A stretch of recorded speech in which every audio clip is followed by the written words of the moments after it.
Hello friends, तो आज हम एटमॉस्फेरिक प्रेशर के बारे में पढ़ेंगे कि एटमॉस्फेरिक प्रेशर कितना होता है और उसे कैसे कैलकुलेट करते हैं। ठीक है, तो यहाँ पर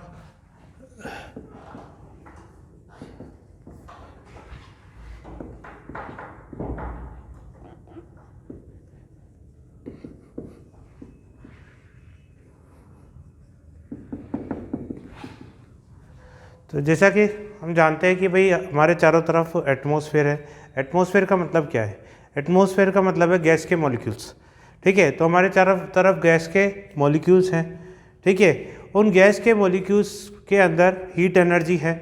उस एनर्जी की वजह से वो रैंडम मोशन करते रहते हैं और रैंडम मोशन करते हुए वो इधर उधर टक्कर मारते हैं। टक्कर मारेंगे तो ऑब्वियसली बात है उनका जो मोमेंटम है वो ट्रांसफ़र होगा दीवार पर भी, ठीक है, हम पर, आप पर, ठीक है, या फ्लोर पर, छत पर। ठीक है, तो ये जो मोमेंटम ट्रांसफ़र हो रहा है उसकी वजह से फोर्स लग रहा है और फोर्स अपॉन एरिया को प्रेशर कहते हैं। यानी कि जो हमारा चारों तरफ का एटमॉस्फेयर है वो चारों तरफ जितने भी ऑब्जेक्ट्स हैं उनके ऊपर प्रेशर लगा रहा है, जिसे हम एटमॉस्फेरिक प्रेशर बोलते हैं। ठीक है, अब ये तो समझ में आ गया कि एटमॉस्फेरिक प्रेशर क्यों लगता है। ठीक है, पर बात आती है कि भाई कितना।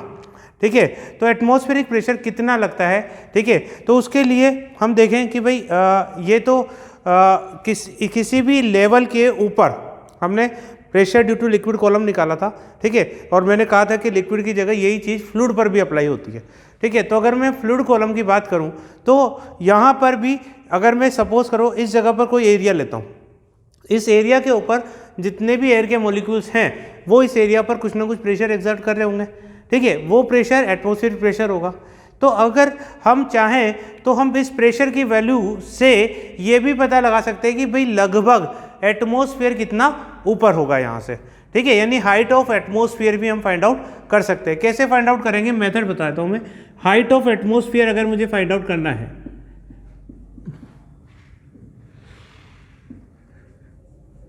तो वो कैसे लगाएंगे अपन? P इक्वल टू एच रो जी होता है। ठीक है, अपन ने पढ़ा है। तो H इज इक्वल टू कितना हो जाएगा? P upon rho g.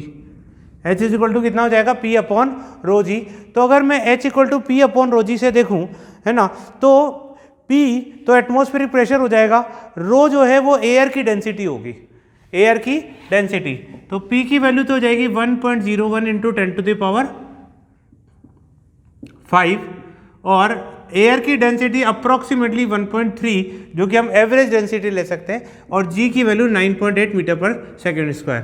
तो 1.01 into 10 to the power 5 into 1.3 into upon 1.3 into 9.8, अगर मैं इस वैल्यू को कैलकुलेट करूंगा तो ये 7.9 समथिंग या अप्रॉक्सीमेटली हम बोल सकते हैं कि ये 8 into 10 to the power 3 metre के आसपास आएगा। यानी हम कह सकते हैं कि 8 किलोमीटर। अब देखो ये जो 8 किलोमीटर है ना, ये एक रफ वैल्यू है। ठीक है, आप ऐसा कह नहीं सकते। क्यों? क्योंकि ये एवरेज डेंसिटी के बेसिस पर कैलकुलेट की गई है। ठीक है, लेकिन डेंसिटी जो है वो चेंज होती रहती है। आपको पता है कि है ना, अगर मैं अर्थ की सरफेस के बिल्कुल पास में हूँ तो वहाँ पर ग्रेविटेशन फोर्स ज़्यादा लग रहा है, तो ऊपर वाले सारे के सारे मॉलिक्यूल्स नीचे की तरफ ज़्यादा इकट्ठा होंगे। ठीक है, तो उस जगह की डेंसिटी ज़्यादा आएगी। अगर मैं ऊपर जाता जाऊँगा तो डेंसिटी की वैल्यू कम होती चली जाएगी। ठीक है, तो इसलिए अपन एक्चुअल वैल्यू नहीं बता सकते कि भाई इतने किलोमीटर पे एटमॉस्फेयर है, उसके बाद नहीं हो सकता, क्योंकि ऊपर जाते जाते वो डेंसिटी इतनी कम हो जाएगी कि आपको पता भी नहीं लगेगा कि यहाँ एटमॉस्फेयर मानोगे कि नहीं मानोगे। ठीक है, कुछ मॉलिक्यूल्स होंगे, कुछ नहीं होंगे। ठीक है, तो मतलब आप एग्जैक्ट वैल्यू नहीं बोल सकते, एक रफ आइडिया है कि भाई 8 किलोमीटर के आसपास तक हम एटमॉस्फेयर मान सकते हैं। ठीक है, तो यहाँ तक बात समझ में आई और हमें ये भी समझ में आया कि एटमॉस्फेरिक की हाइट कैसे कैलकुलेट कर सकते हैं। अब रही बात एटमॉस्फेरिक प्रेशर की कैलकुलेट करने की, तो एटमॉस्फेरिक प्रेशर को हम एक डिवाइस के थ्रू कैलकुलेट करते हैं, उसे बोलते हैं बैरोमीटर। ठीक है, बैरोमीटर हम उसके लिए यूज़ करते हैं। ठीक है, अब अगर मैं बैरोमीटर बनाता हूँ कि भाई टू कैलकुलेट एटमॉस्फेरिक प्रेशर, हम किसका यूज़ करेंगे? बैरोमीटर का। अब ये जो बैरोमीटर है ये कैसे काम करेगा कि भाई मान लो सपोज अपन ने क्या किया कि एक कंटेनर लिया, उस कंटेनर के अंदर मरकरी भर दिया। उस कंटेनर में आपने क्या करा? मरकरी भरा। अब आपने क्या किया? एक टेस्ट ट्यूब ली। टेस्ट ट्यूब समझते हो? ठीक है, एक होलो ट्यूब है। ठीक है, जो एक साइड से पैक होती है, एक साइड से ओपन होती है। ठीक है, तो आपने एक टेस्ट ट्यूब ली और उस टेस्ट ट्यूब में पूरा ऊपर तक मरकरी भर दिया। एकदम ऊपर फुल आर्म फुल, ठीक है, एकदम ऊपर तक मरकरी भर दिया। अब उसके ऊपर आपने हाथ लगाया ताकि वो पतली सी ट्यूब होती है, ज़्यादा बड़ी नहीं होती, आपने अंगूठा लगाया ताकि वो गिरे ना मरकरी, ठीक है, और उस टेस्ट ट्यूब को यूँ ले जाकर इसके अंदर उल्टा रख दिया, ठीक है, उस मरकरी को ऐसे, मरकरी की जो ट्यूब थी, ठीक है, टेस्ट ट्यूब, उसको उल्टा ऐसे रख दिया। अब क्या होगा, आप देखोगे कि ये जो मरकरी इसमें पूरा भरा हुआ था, वो मरकरी थोड़ा बहुत इसके अंदर खाली होने लगेगा और लेवल नीचे आने लगेगा ऊपर से, पर एक पर्टिकुलर लेवल पर आकर ये मरकरी और नीचे नहीं आएगा, यानी वहीं पर वो रुक जाएगा। मरकरी किसी पर्टिकुलर लेवल से और नीचे नहीं आएगा, वहीं पर ये रुक जाएगा, ठीक है। अब इसका क्या कारण है ये समझते हैं अपन कि भाई ये मरकरी और नीचे क्यों नहीं आ रहा, इसका कारण समझते हैं। तो इसका कारण ये है कि भाई यहाँ पर ये जो मरकरी है, उस मरकरी पे ऊपर से एटमॉस्फेरिक प्रेशर लग रहा है which is actually equal to P naught, ठीक है। एटमॉस्फेरिक प्रेशर को हम किससे बताते हैं, पी नोट से बताते हैं। तो पी नोट प्रेशर इस मरकरी को नीचे दबाने की कोशिश कर रहा है, ठीक है। अब ये नीचे दबेगा तो जाएगा कहाँ, ठीक है, इस ट्यूब के अंदर ऊपर उठने की कोशिश करेगा, ठीक है। लेकिन जो इसके अंदर एग्जिस्टिंग मरकरी है उस पर भी ग्रेविटेशन फोर्स लग रहा है, तो वो किधर आना चाहेगा, नीचे आना चाहेगा। तो ये वाला प्रेशर इसको ऊपर उठाने की कोशिश कर रहा है, और इसका जो वेट है अपॉन एरिया है, इसका जो वेट अपॉन एरिया बोल रहा हूं क्योंकि प्रेशर से प्रेशर को अपन बैलेंस कर रहे हैं, तो वेट अपॉन एरिया जो आएगा वो इस मरकरी को नीचे लाने की कोशिश करेगा। इस तरह से दोनों में लड़ाई होगी और एक पर्टिकुलर पॉइंट पर ये इक्विलिब्रियम सिचुएशन में आ जाएंगे, ठीक है। अब बात है कि इक्विलिब्रियम में कैसे आए, ठीक है। तो याद करो अपन ने कहा कि भाई P equal to rho g H होता था, एच होता था depth of the liquid column या depth of the fluid column. तो वो डेप्थ अगर मैं देखूं तो अपन ने पढ़ा था भाई किसी भी शेप का लिक्विड हो, अगर एक डेप्थ ली अपन ने तो उस डेप्थ पर हर पॉइंट पर प्रेशर की वैल्यू सेम होती है। वैसे भी ये स्केलर क्वांटिटी है तो डायरेक्शन से तो हमें मतलब ही नहीं है, ठीक है। तो अगर मैं किसी एक पर्टिकुलर डेप्थ की बात करूं, सपोज मैंने यहाँ पर एक लिक्विड भरा, ठीक है, तो मैं यहाँ प्रेशर कैलकुलेट करूँ, यहाँ करूँ, यहाँ करूँ, यहाँ करूँ, ठीक है, कहीं भी करूँ, अगर मेरा डेप्थ सेम है तो प्रेशर की वैल्यू सेम आएगी, ठीक है। तो इसका मतलब ये हुआ कि अगर मैं यहां पर प्रेशर को एग्जैक्टली पी नोट बोल रहा हूं, ठीक है, एग्जैक्टली पी नोट बोल रहा हूं, तो फिर इसका मतलब इस डेप्थ पर यहां पर पूरा मरकरी भरा हुआ है, इसमें भी मरकरी भरा हुआ, तो यहां पर भी प्रेशर कितना होना चाहिए, सोचो, यही तो मरकरी यहां पर भी भरा हुआ ना। तो अगर मान लो यहां पर प्रेशर पी नोट है तो यहां पर भी कितना होना चाहिए, पी नोट, ठीक है, क्योंकि just below the mercury level लिया अपन ने, just below the mercury level, तो यहां पर पी नोट है तो यहां पर भी कितना होना चाहिए, पी नोट, ठीक। ये पी नोट प्रेशर इस लिक्विड को ऊपर की तरफ धक्का मार रहा है, लेकिन इसके ऊपर ये जो लिक्विड भरा हुआ है ये वाला, इस प्रेशर का जो वेट है उसकी वजह से प्रेशर लग रहा है नीचे की तरफ, और ये पी नोट इसको नीचे नहीं आने दे रहा और इसका वेट चाहता है कि ये नीचे आ जाए। तो इस पी नोट की वजह से लगने वाला फोर्स, मान लो इसका एरिया ऑफ क्रॉस सेक्शन को मैं ए ले लेता हूं, तो इसकी वजह से ऊपर की तरफ जो फोर्स लगेगा वो कितना लगेगा, P note multiplied by area, और वो इस लिक्विड कॉलम की वजह से लगने वाला फोर्स वो कितना लगेगा, इसका प्रेशर, लिक्विड कॉलम का प्रेशर कितना होगा, रो जी एच। मान लो कि ये हाइट एच है तो इस लिक्विड कॉलम की वजह से जो प्रेशर लगेगा वो लगेगा रो मरकरी, अपन ने मरकरी लिया है तो रो मरकरी इंटू जी इंटू एच, ये हो गया प्रेशर इंटू एरिया, ये हो गया फोर्स, ठीक है। तो इस मरकरी की वजह से जो फोर्स लग रहा है वो लग रहा है rho m g h into area, और एटमॉस्फेयर की वजह से जो फोर्स लग रहा है ऊपर की तरफ वो लग रहा है pressure into area, atmospheric pressure P note into area. इससे मैं क्या कर सकता हूँ, ए से ए शहीद हो जाएगा, यानी कि एच की वैल्यू कितनी आ जाएगी, P naught upon rho mercury into g. H की वैल्यू कितनी आ गई, P naught upon rho mercury into g. P naught की वैल्यू मुझे कैलकुलेट करनी है किसकी टर्म में, एच की टर्म में मान लो कैलकुलेट करनी है, ठीक है। तो अगर मैं इस पी नोट की वैल्यू एच की टर्म में कैलकुलेट करूंगा तो यहाँ सीधा का सीधा मैं मेजर कर सकता हूँ कि कैलकुलेट किया। अब ये जो एच है, याद करो अपन ने जब यूनिट पढ़ा था तो अपन ने कहा था एक यूनिट इसकी mm ऑफ एच जी बी होती है या सेंटीमीटर ऑफ एच जी बी होती है, वो एक्चुअली यहाँ से आती है। एटमॉस्फेरिक प्रेशर की जो वैल्यू mm ऑफ एच जी या सेंटीमीटर ऑफ एच जी है वो यहाँ से आती है, क्योंकि बैरोमीटर के अंदर अपन ने पी नोट को बैलेंस किया है मरकरी कॉलम की हाइट की टर्म में, और जब ये कॉलम की हाइट निकाली जाती है यानी इसे मेजर किया जाता है तो ये मेजर्ड वैल्यू आती है 76 सेंटीमीटर। क्या आती है, 76 सेंटीमीटर, या यूं कह सकते हो मिलीमीटर में कन्वर्ट करो तो 760 मिलीमीटर ऑफ Hg यानी मरकरी। ठीक है, तो mm ऑफ Hg को भी हमने प्रेशर की एक यूनिट की टर्म में कंसीडर किया है। ठीक है, अगर मैं इससे वैल्यू निकालूंगा तो वो भी 76 सेंटीमीटर ऑफ Hg आएगी, और अगर मैं यहाँ से मेजर करूंगा तो वो भी आएगी। अगर मैं 76 सेंटीमीटर ऑफ Hg की वैल्यू यहाँ डाल दूँ मीटर में कन्वर्ट करके, ऑब्वियसली ρm और g की वैल्यू डालूं तो P0 की वैल्यू कैलकुलेट हो जाएगी। ठीक है, तो इस तरह से हम एटमॉस्फेरिक प्रेशर को कैलकुलेट कर सकते हैं बैरोमीटर की हेल्प से।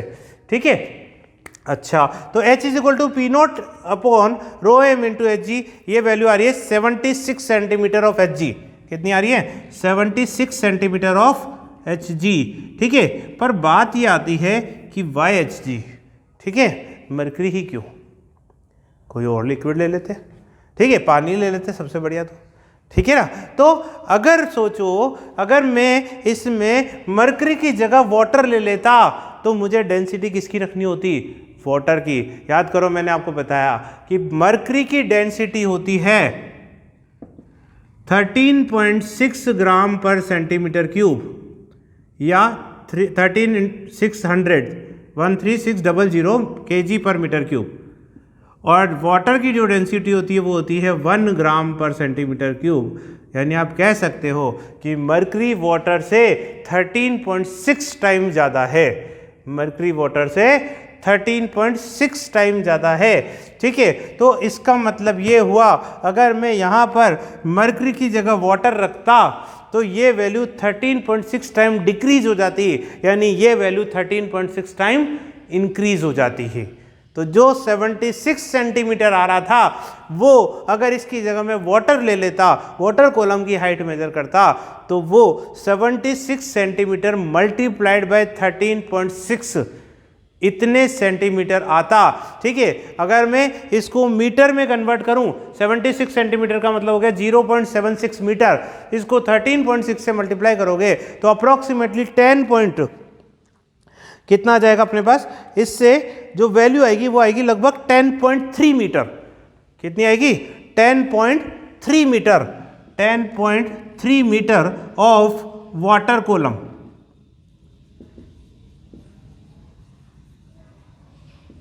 सोच के देखो 10.3 मीटर कितना ज़्यादा होता है। ठीक है, अगर मैं लगभग एक आपकी जो बिल्डिंग होती है, यानी आपके फ्लोर से लेके छत तक की जो हाइट होती है वो लगभग, अगर मैं ऑन एन एवरेज लूँ तो 3 मीटर के आसपास होती है।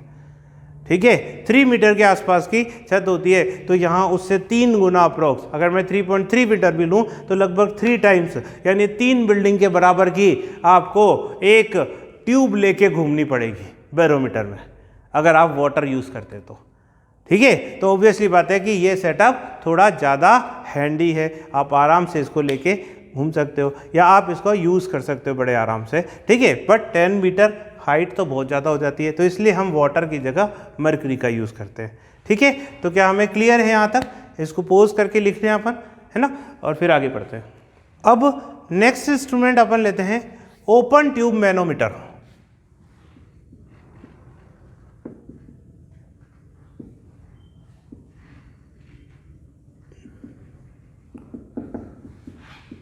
ओपन ट्यूब मैनोमीटर क्या होता है? ठीक है, जैसे अपन ने बैरोमीटर का यूज़ किस लिए किया था? एटमॉस्फेयर का प्रेशर मेजर करने के लिए। उसी तरह से ओपन ट्यूब मैनोमीटर जो है वो किसी भी गैस चैम्बर या किसी भी गैस कंटेनर में कितना गैस या कितनी प्रेशर पर गैस भरी हुई है उसके लिए हम इसका यूज़ करते हैं ओपन ट्यूब मैनोमीटर का। सपोज करो कि अपने पास ये एक कंटेनर है जिसमें गैस भरी हुई है। ठीक है, तो हमने यहाँ से एक ट्यूब कनेक्ट कर दी।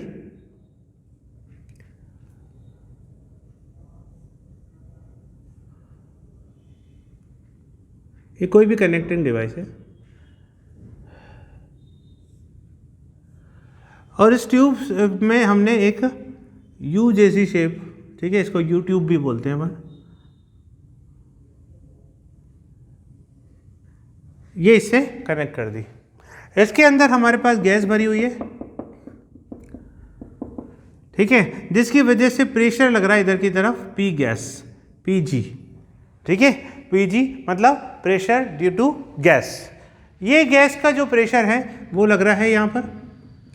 इसमें सपोज करो मैंने मरकरी भर दिया,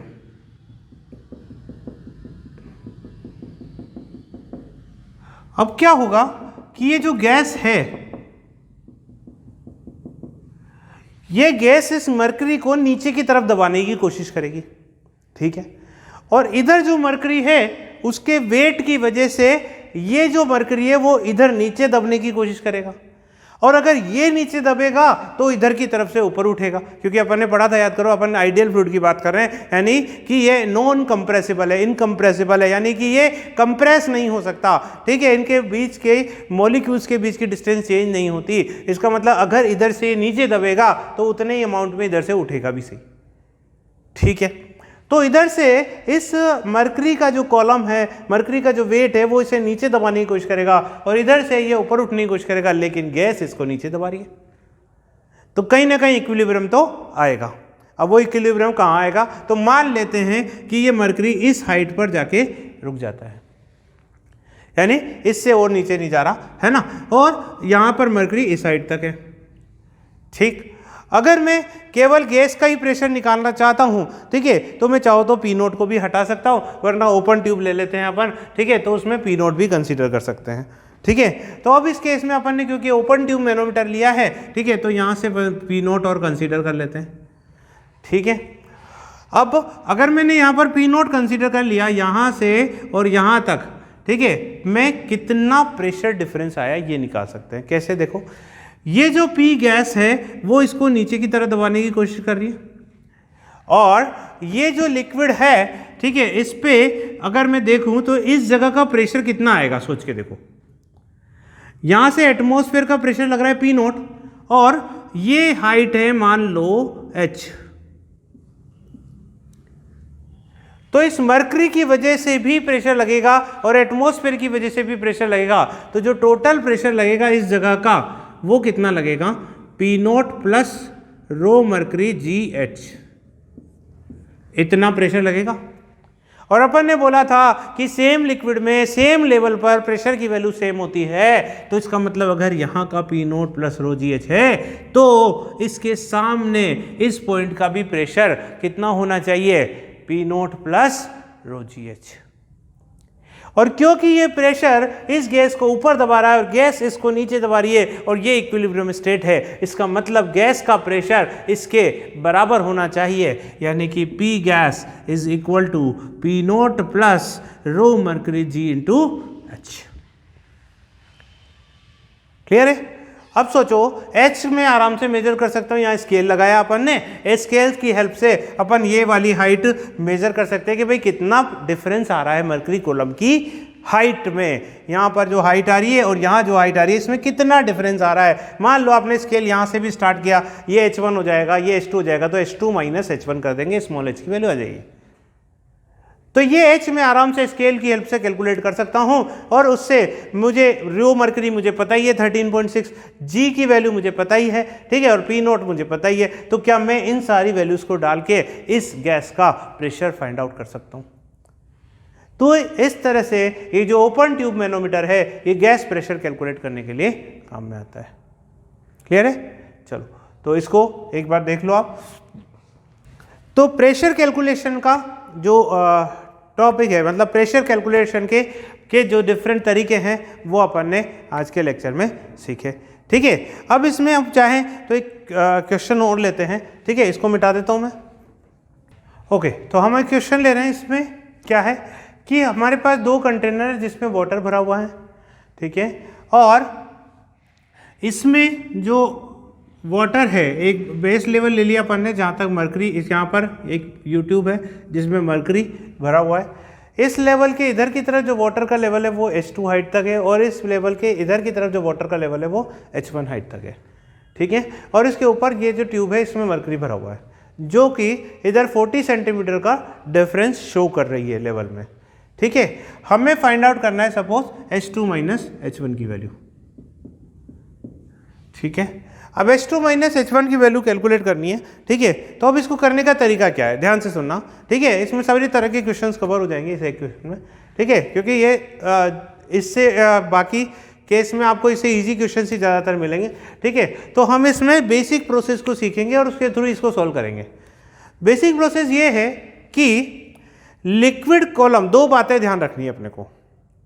पहली चीज जो मैं बार बार बोल रहा हूं कि सेम लिक्विड में सेम लेवल पर प्रेशर की वैल्यू सेम होती है। सेम लिक्विड में सेम लेवल पर प्रेशर की वैल्यू सेम होती है।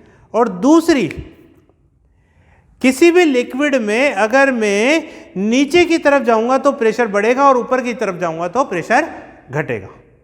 ऑब्वियसली बात है, रो जी एच होता है, एच जितना बढ़ता चले जाएगा उतना प्रेशर बढ़ता जाएगा, एच जितना घटेगा उतना प्रेशर घटेगा। तो ये दो बातें अपन को याद रखनी है, ठीक है। तो हम यहाँ से स्टार्ट करते हैं। मान लो कि यहाँ का प्रेशर है क्या, यहाँ पर तो एटमॉस्फेयर लग रहा है तो पी नॉट प्रेशर है, यहाँ भी पी नॉट है, ठीक है। तो मुझे क्या करना है, यहाँ से एक इक्वेशन लिखना चालू कर देना। तो यहाँ पर प्रेशर है पी नॉट, फिर उसके बाद क्या हो रहा है, मैं नीचे की तरफ जा रहा हूँ, किस में, वाटर में। तो वाटर में नीचे की तरफ जा रहा हूँ तो वाटर का प्रेशर बढ़ता चला जाएगा। तो हम लिखेंगे रो डब्ल्यू इंटू जी इंटू एच टू, ये वाटर की वजह से प्रेशर बढ़ा। अब इससे नीचे जाने का मतलब नहीं है इधर आ जाओ सीधा, अब इससे आप ऊपर जा रहे हो, कितना जा रहे हो, 40 सेंटीमीटर, तो प्रेशर घटेगा बढ़ेगा, ऑब्वियसली घटेगा क्योंकि ऊपर की तरफ जा रहे हैं। तो माइनस ले लेंगे रो वाटर इंटू जी इंटू 40 सेंटीमीटर, सेंटीमीटर में ही रख रहे हैं अपन, ठीक है। रो वाटर इंटू जी इंटू 40 सेंटीमीटर, अगर मीटर में कन्वर्ट करना चाहो क्योंकि बाकी सब चीज़ें, तो 10⁻⁻² कर देना मीटर। अब हम यहाँ पहुँच चुके हैं। अब ये मरकरी चल रहा है तो यहाँ तक तो हमें सीधा सीधा सीधा मरकरी में ही चलना है। तो यहाँ का जो प्रेशर होगा वही यहाँ का होगा क्योंकि सेम लिक्विड में सेम लेवल पर प्रेशर की वैल्यू सेम होती है। तो यहाँ का प्रेशर तो वही होगा जो यहाँ का है। तो यहाँ से सीधा आप नीचे आ जाओ, यहाँ नीचे आओगे तो प्रेशर बढ़ेगा, पर किस में, मरकरी का। तो मरकरी की वजह से प्रेशर बढ़ रहा है, तो बढ़ रहा है इसलिए प्लस ले लिया, और रो मरकरी इंटू जी इंटू 40 सेंटीमीटर, ये यहाँ तक पहुँच गए अपन। अब इसके बाद यहाँ वाटर चल रहा है, वाटर चल रहा है, तो हमें यहाँ तक कोई दिक्कत नहीं है, सीधा यहाँ से इधर आ जाते हैं। यहाँ के बाद हम वाटर में ऊपर जा रहे हैं, वाटर में ऊपर जा रहे हैं, प्रेशर घटेगा बढ़ेगा तो माइनस होगा, ठीक है। तो ये आ जाएगा माइनस का रो वाटर इंटू जी इंटू H1, और फाइनली मेरे पास यहाँ का प्रेशर आ जाएगा जो कि कितना प्रेशर होगा, ये सब मिला के यहाँ के प्रेशर के बराबर, और यहाँ का प्रेशर कितना है, एटमॉस्फेरिक प्रेशर के बराबर, तो that is equal to P naught. भाई ये सारे प्रेशर कैलकुलेट करके हम यहाँ तक पहुँच गए, यानी नेट प्रेशर यहाँ का निकाला और वो कितना आना चाहिए था, एटमॉस्फेरिक प्रेशर के बराबर, तो इक्वल टू पी नॉट कर दिया। अब इसको सॉल्व कर लेंगे अपन, ठीक है। जो भी है रो मरकरी की वैल्यू अपन जानते हैं कितनी होती है, 13.6 टाइम होती है, रिलेटिव डेंसिटी इसकी 13.6 होती है, तो ये हो जाएगा 13.6 टाइम रो डब्ल्यू, ठीक है। इस पी नोट से तो ये पी नोट शहीद हो जाएगा, तो इधर तो जीरो आ ही गया है ना।